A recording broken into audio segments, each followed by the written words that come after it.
वो एक सुनसान इलाके में बना हुआ पुराना बंगला था। बंगले के चारों ओर अजीब सा मौत जैसा सन्नाटा पसरा हुआ था। एक 25 वर्षीय युवक कमरे के अंदर गोल घेरा बनाए बैठा हुआ कुछ बड़बड़ा रहा था। कमरे में 0 वॉट का बल्ब जल रहा था और चारों ओर फर्श पर तंत्र मंत्र के सामान बिखरे हुए थे। उस युवक की हालत बहुत ही गंदी थी। अचानक उसके कानों में बंगले की डोरबेल की आवाज बढ़ी। उसने अचानक अपनी आंखें खोल दी।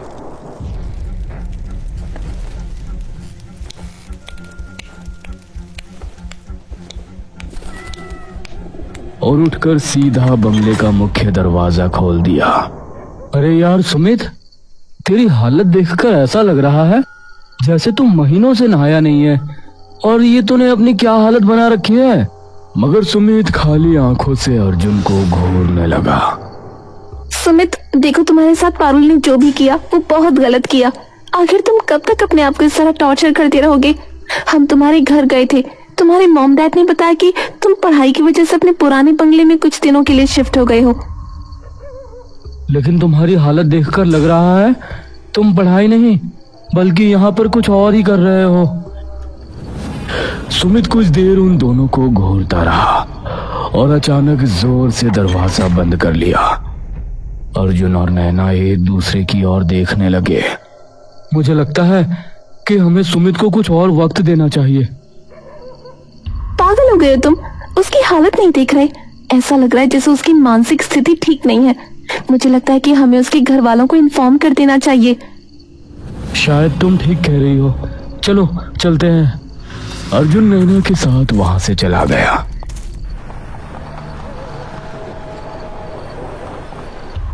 इधर सुमित दोबारा उस कमरे में आकर बैठ गया।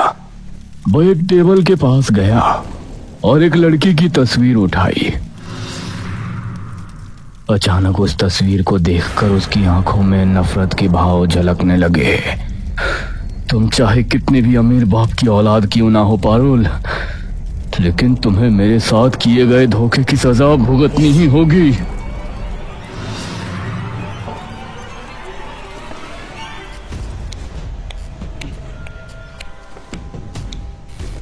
इतना कहकर सुमित सोफे पर बैठ गया। उसके बाल बिखरे हुए थे और वो पुरानी बातों के बारे में सोचने लगा जब वो एक नॉर्मल हंसमुख स्वभाव का लड़का हुआ करता था। कॉलेज के ग्राउंड में अर्जुन और नैना खड़े थे कि तभी एक बाइक वहां आकर रुकी। बाइक पर सुमित सवार था, जो अपनी बाइक की चाबी घुमाते हुए अर्जुन के पास आकर खड़ा हो गया। क्या हुआ, आज तुम दोनों ने क्लास नहीं ली? तुम तो जानते हो उस खड़ूस प्रोफेसर की क्लास आधे से ज्यादा स्टूडेंट मिस कर देते हैं। और हम ये भी जानते हैं कि तुम उसी क्लास को मिस करने के लिए कॉलेज लेट आए हो। नैना की बात सुनकर सुमित हंस पड़ा।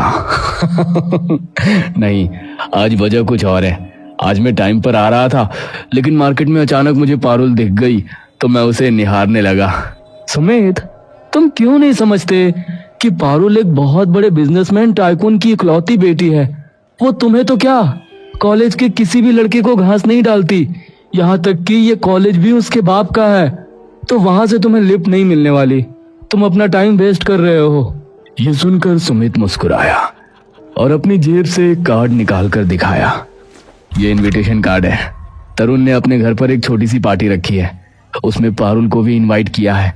पारुल वहां पर आएगी और मैं तरुण के घर पर ही पारुल को अपने दिल की बात बता दूंगा। ये सुनकर नैना चौंक गई। लेकिन तरुण तो हमारे ग्रुप का नहीं है।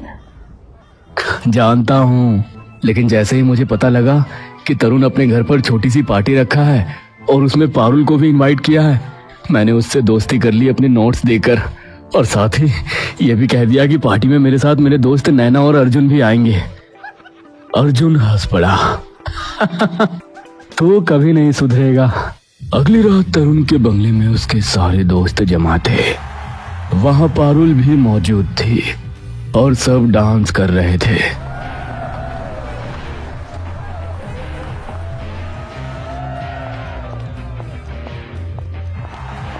तभी अर्जुन अपने दोस्तों के साथ वहां पहुंचा।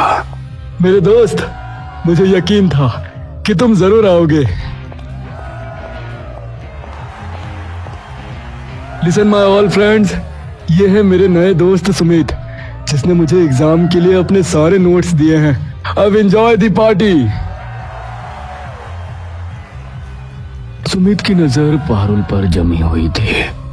कुछ देर बाद सुमित पारुल के पास पहुंचा। मैं तुमसे एक बात कहना चाहता हूँ। हाँ बोलो, क्या बात है? पारुल, अब आई लव यू ये कहने की ना जाने कब से कोशिश कर रहा था, लेकिन हिम्मत नहीं जुटा पा रहा था। यह सुनकर पारुल ने एक जोरदार चांटा सुमित के गाल पर जड़ दिया। अचानक म्यूजिक बंद हो गया और सभी दोस्तों की नजरें पारुल और सुमित की ओर टिक गई। मुझे आई लव यू कहने से पहले अपने और मेरे औकात का फासला तो नाप लिया होता। जितनी कीमत के घर में तू रहता है ना, उससे दोगुनी कीमत के घर में मेरे घर के नौकर रहते हैं। मुझे अफोर्ड करना तेरे बस की बात नहीं। आइंदा मुझसे बात करने की कोशिश की ना तो ये हाथ अगले गाल पर भी छप जाएगा। आखिर तुम्हें थर्ड क्लास लोगों को अपनी पार्टी में बुलाने की क्या जरूरत थी? सारा मूड खराब कर दिया।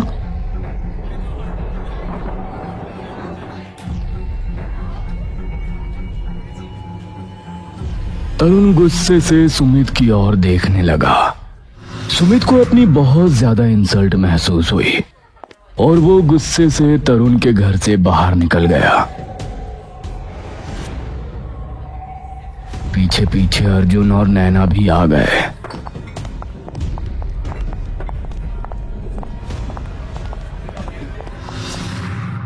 सुमित, मुझे पहले से ही पता था कि ऐसा ही कुछ होगा, इसलिए मैं तुझे मना कर रहा था। अगर वो बड़े बाप की औलाद है तो क्या सबके सामने चाटा मार देगी? मैं उसका ऐसा हाल करूंगा कि आइंदा कोई लड़की किसी का दिल तोड़ने से पहले 100 बार सोचेगी। तू पागल हो गया है? वो सच में एक बिजनेस टाइकून की बेटी है, तो उसका कुछ नहीं बिगाड़ सकता। अरे इस स्टेट का चीफ मिनिस्टर भी उसके फादर से मिलने के लिए अपॉइंटमेंट लेकर आता है। मगर सुमित ने उनकी बात का कोई जवाब नहीं दिया और अपने घर लौट आया। उस दिन से सुमित ने कॉलेज जाना बंद कर दिया और सबसे मिलना जुलना, यहाँ तक कि फोन उठाना भी बंद कर दिया। उसके दिमाग में दिन रात एक ही बात चल रही थी, पारुल से थप्पड़ का बदला।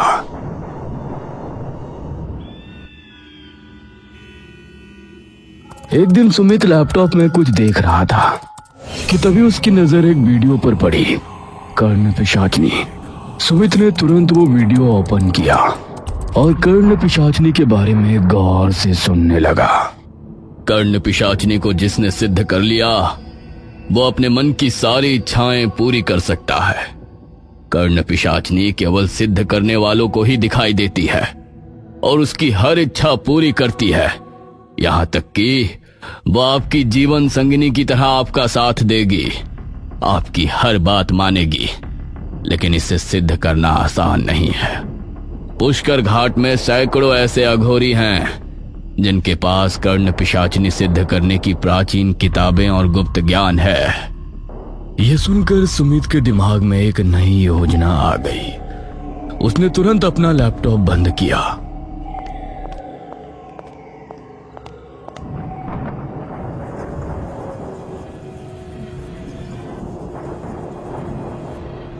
अगले दिन सुमित अपना बैग लेकर घर से बाहर निकल रहा था कि तभी उसकी बहन शालिनी ने पूछा, भैया आप कहाँ जा रहे हो?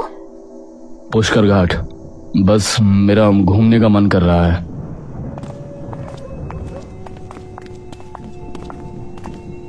इतना कहकर सुमित अपनी कार लेकर निकल गया।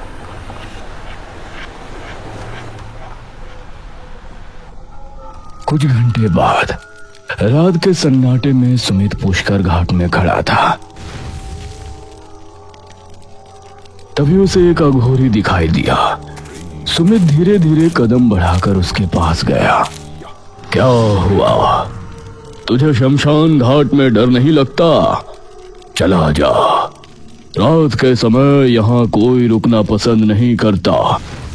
मैं यहाँ पर कुछ पता करने आया हूँ। क्या पता करने आया है? मैं कर्ण पिशाचिनी को सिद्ध करना चाहता हूँ। ये सुनकर अघोरी की आंखों में अजीब सा डर दिखाई दिया। ऐसा सोचना भी मत, तू नहीं जानता, कर्ण पिशाचिनी सुनने में बहुत अच्छी लगती है, लेकिन इसे सिद्ध करना आसान नहीं होता। सिद्ध करने वाले को इस पूरे ब्रह्मांड की सबसे कठिन परीक्षा देनी होती है, तभी कर्ण पिशाचिनी उसके सामने आती है। परंतु वो जिस किसी के जीवन में आती है उसका जीवन नरक बन जाता है। लौट जा। तभी सुमित की नजर अघोरी के बगल में रखी हुई एक किताब पर पड़ी जो बहुत प्राचीन लग रही थी। सुमित ने तुरंत वो किताब उठा ली। मेरी किताब वापस कर। लेकिन सुमित रात के सन्नाटे में सीधा दौड़ पड़ा। अघोरी की आवाज उसके कानों में गूंज रही थी। किताब वापस कर दे मूर्ख, तू नहीं जानता कर्ण पिशाचिनी कितनी खतरनाक होती है। उस दुनिया के दरवाजे मत खटखटा, वहां से कोई वापस नहीं आया। मगर सुमित की आंखों में केवल पारुल के लिए नफरत थी। वो अपनी कार में बैठा और सीधा अपने घर लौट आया।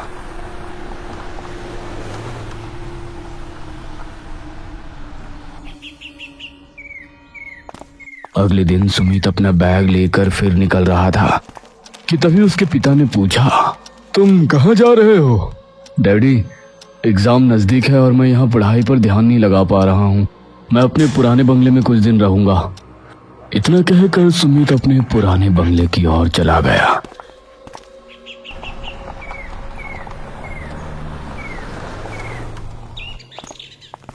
सुमित पुराने बंगले में पहुंच गया।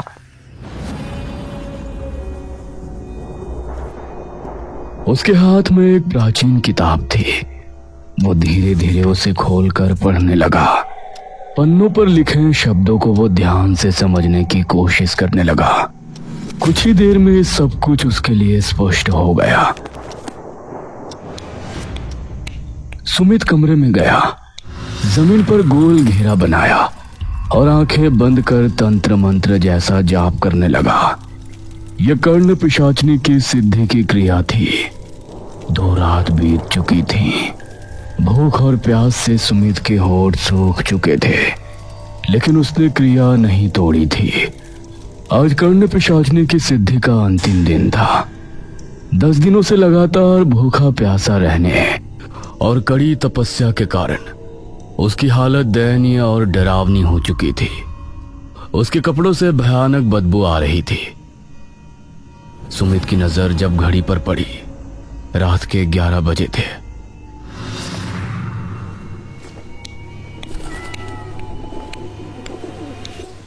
वो चुपचाप गोल घेरे में बैठ गया और तेज आवाज में मंत्र पढ़ने लगा। अचानक कमरे में अंधेरा छा गया। तभी कमरे में एक सफेद रोशनी से एक खूबसूरत सी औरत बाहर आई।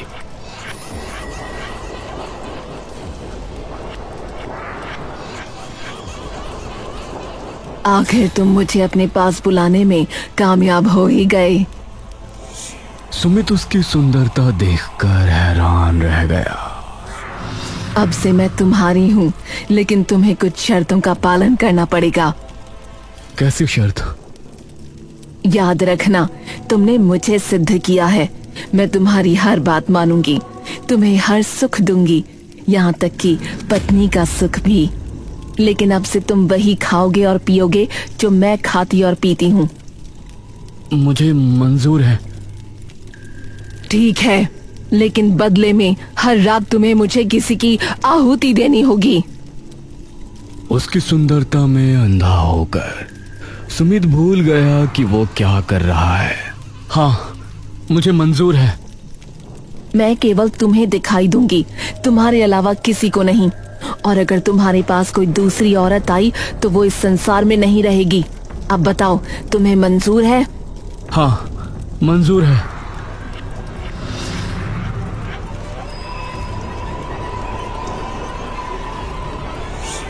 कर्ण पिशाचिनी अचानक उसके गले लग गई। सुमित के मन में अजीब सा तूफान उठने लगा, लेकिन उसने खुद को संभाल लिया। क्या हुआ? क्या तुम मुझे नहीं चाहते? चाहता हूं, पर उससे पहले तुम्हें मेरे लिए कुछ करना पड़ेगा। क्या?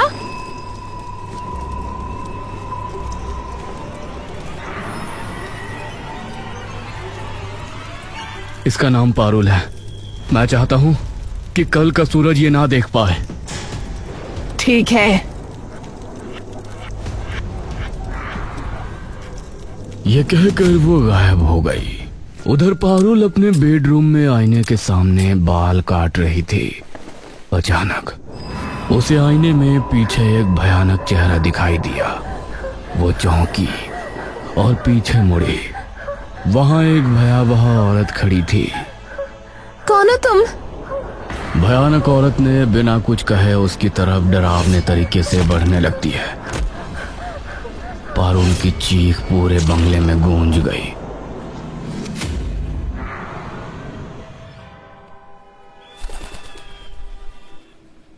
लगातार 11 रातों से जागते जागते थका हुआ सुमित गहरी नींद में था। तभी एक मधुर आवाज उसके कानों में पड़ी। उठो सुमित। सुमित ने आंखें खोली। वो उसके सामने बैठी थी। तुम्हें पता है पारुल अब इस दुनिया में नहीं है।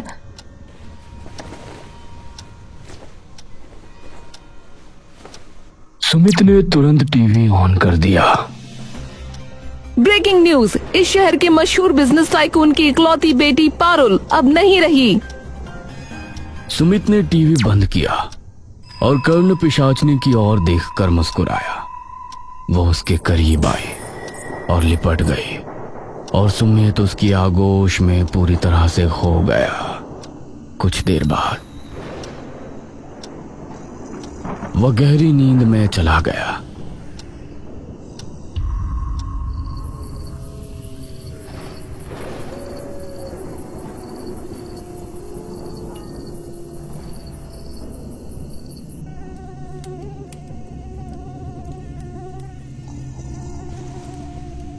सुमित उठकर पागलों की तरह इधर उधर देखने लगा। कमरे में हर तरफ सन्नाटा था, पर उसके कानों में वही डरावनी मोहक आवाज गूंजी। तुमने वादा किया था हर रोज आहुति दोगे, जाओ भी। सुमित की आंखें फैल जाती हैं, उसकी सांसें तेज हो जाती हैं। वो सम्मोहित सा खड़ा हो जाता है। वो उठ खड़ा हुआ।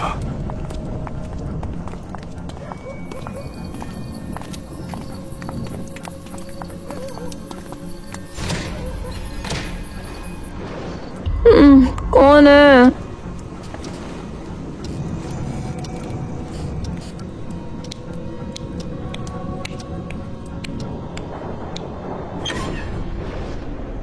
दरवाजा खोलते ही सामने सुमित खड़ा है।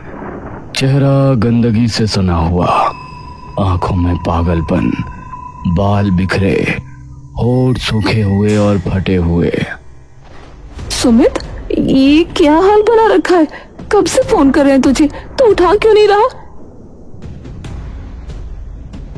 अचानक सुमित एक जंगली जानवर की तरह उसकी तरफ देखता है।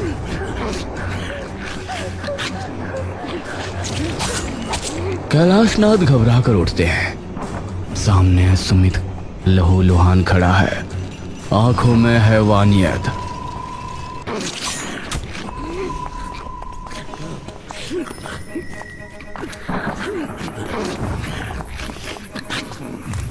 सुमित एक बैग लेकर कमरे में आता है, उसे बेड पर फेंक देता है। धीरे धीरे एक सुंदर स्त्री प्रकट होती है, वही कर्ण पिशाचिनी।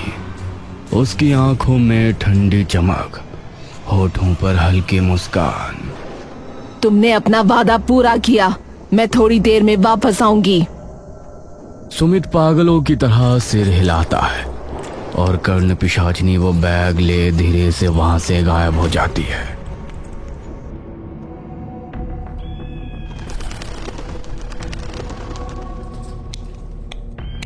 अगली सुबह शालिनी कमरे में घुसती है और सामने का मंजर देखकर वो चीख पड़ती है।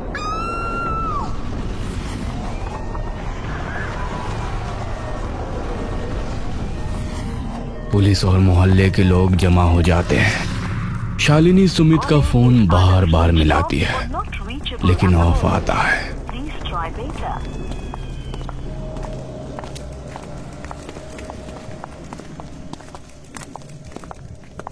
ये सब कैसे हुआ?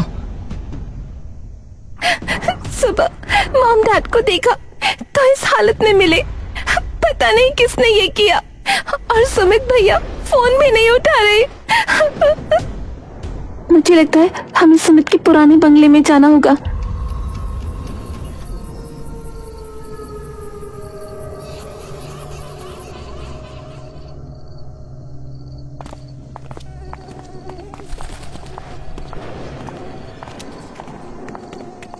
ये कैसी बदबू है?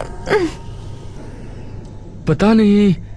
सुमित, सुमित। कोई जवाब नहीं। वे एक कमरे में घुसते हैं जहां सुमित बेजार हालत में अकेला किसी से बात कर रहा होता है। भैया, ये क्या कर लिया आपने? और आप किससे बात कर रहे हो? सुमित बड़बड़ाता है। अचानक उसके कानों में फिर वही आवाज। ये तीनों खड़े हैं, मुझे ये चाहिए अभी। नहीं, ये मेरी बहन और दोस्त है, मैं नहीं मार सकता। अर्जुन डर से एक कदम पीछे हटता है। सुमित, तू किससे बात कर रहा है? अचानक कमरे की लाइट फटकर बुझ जाती है। धुएं के बीच कर्ण पिशाचनी का असली भयानक रूप सामने आता है। लंबी काली जीभ, लाल जलती आंखें। ये है मेरा असली रूप, और तुमने जो वादा किया था वो निभाओगे। ये तुम्हारे ही माँ और पिता थे जिनको तुमने मुझे दिया अपनी मर्जी से। नहीं, ये नहीं हो सकता। अगले ही पल सुमित को सब कुछ याद आ गया कि उसने यहां आने से पहले क्या क्या किया है।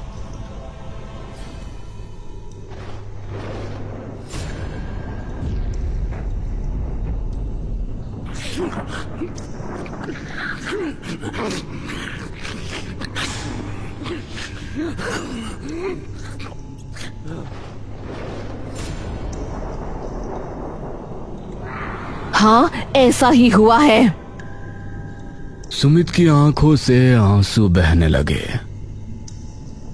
ये क्या कर दिया मैंने? कर्ण पिशाचिनी जिसकी जिंदगी में आ जाती है, उसके जीवन में सिर्फ उसका आदेश चलता है। आदेश का पालन करो।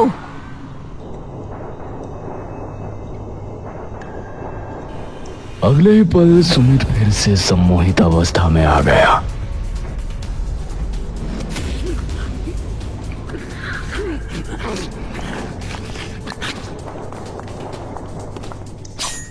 अपने दोस्त अर्जुन और नैना की ओर बढ़ने लगा। सुमित के पागलों जैसी हरकतों से घबराकर नैना और अर्जुन चीखते हुए उस बंगले से भाग निकले।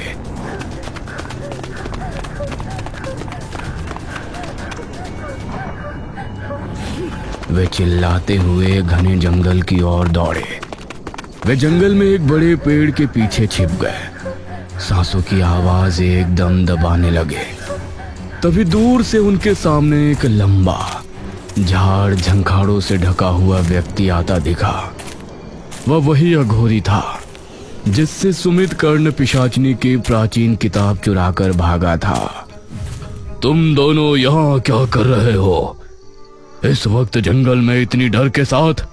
अर्जुन कांपते हुए सब कुछ अघोरी को बताता है। समझ गया। इतना बोलकर अघोरी ने गंभीर होकर उनके पास एक माला निकाली। यह माला तुम्हारे जीवन की रक्षा करेगी। फिलहाल इस शहर को छोड़ दें।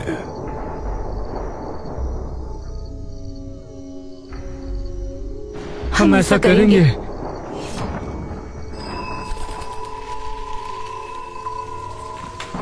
अघोरी सुमित के बंगले में पहुंचा।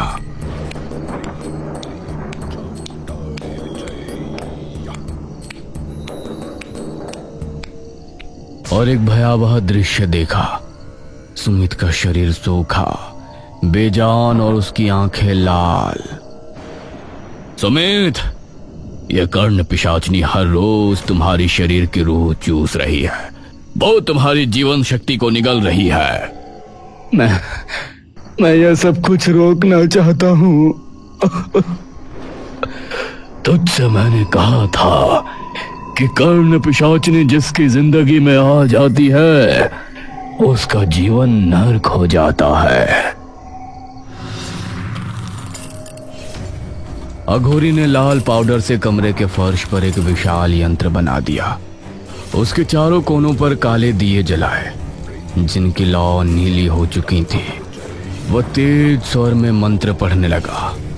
हर शब्द के साथ कमरा कांपने लगा। तभी दीवार से एक काली परछाई अलग हुई। उसका चमकता चेहरा, आंखें लाल, कर्ण पिशाचनी हवा में तैरते हुए अघोरी के सामने आ गई। अघोरी, सुमिता मेरा है। नहीं, तेरी प्यास ने उसे अधमरा कर दिया है। अब लौट जा। पिशाचनी ने कान फाड़ चीख मारी। कमरे की खिड़कियां फट पड़ी, दिए बुझने लगे। लेकिन अघोरी ने मंत्र और तेज कर दिए। पिशाचनी ने अपनी लंबी सांप जैसी जीभ अघोरी की ओर बढ़ाई, लेकिन त्रिशूल की नोक से टकराते ही वो पीछे हट गई। अचानक उसने झपटा मारा और अघोरी को अपनी पकड़ में जकड़ लिया।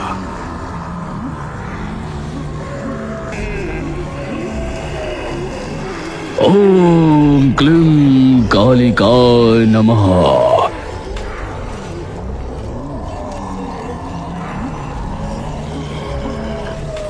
उसके शब्द बिजली की तरह गूंजे।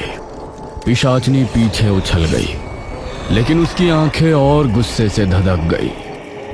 उसने सुमित की ओर हाथ बढ़ाया, पर यंत्र की लाल रेखाओं ने उसके हाथों को पीछे झटका दिया।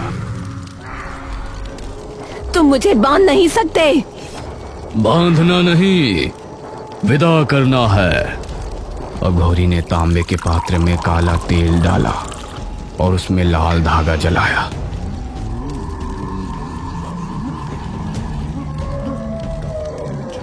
धुएं का एक बवंडर उठा और सीधे पिशाचनी की ओर घेरने लगा। वो तड़पने लगी। उसकी चीखें मानो पूरे बंगले में गूंजने लगी। लेकिन वो इतनी आसानी से नहीं गई। उसने अपने चारों ओर का अंधेरा गाढ़ा कर दिया और एक पल के लिए अघोरी के मंत्र थम से गए।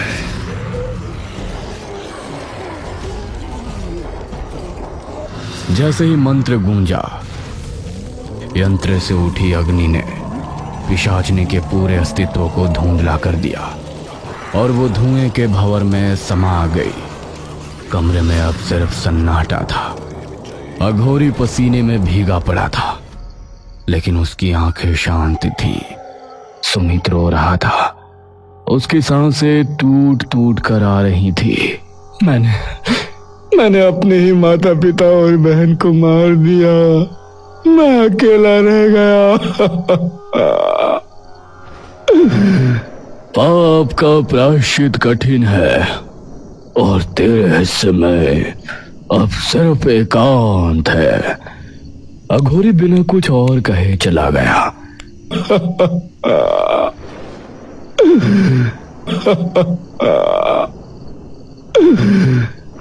सुमित उसी अंधेरे बंगले में अकेला रह गया, जहां हर दीवार उसके गुनाहों की गवाही दे रही थी।